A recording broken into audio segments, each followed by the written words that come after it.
আসসালামু আলাইকুম। আমার কলেজের সবুজ প্রেমী ভাই এবং বোনেরা সবাই কেমন আছেন? আজকে চলে আসলাম আমাদের সিলেট গহরপুর, আমাদের কাউসার আহমেদ মুন্না ভাইয়ের আঙ্গিনা বাগানে। এই দেখেন ওনার আঙ্গিনা বাগানের দৃশ্য সবাইকে দেখাচ্ছি। ওই দেখা যাচ্ছে ওনার বাসস্থান, আর এটা হচ্ছে আঙ্গিনা বাগান। প্রচুর পরিমাণ গাছ গাফটিং করে দিয়েছেন আমার প্রাণপ্রিয় বড় ভাই, আপনাদের পরিচিত মুখ এমডি সাল আহমদ ভাই। এখন ওইটাতে করবেন চায়নের জন্য গেছেন। এর আগে আপনাদের সামনে দু একটি কথা বলতে চাই।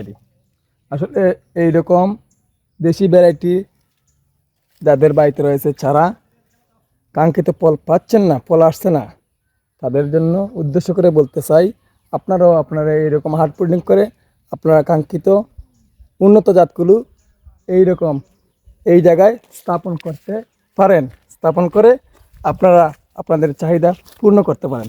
সবাই ভালো থাকেন, সুস্থ থাকেন। আল্লাহ হাফেজ।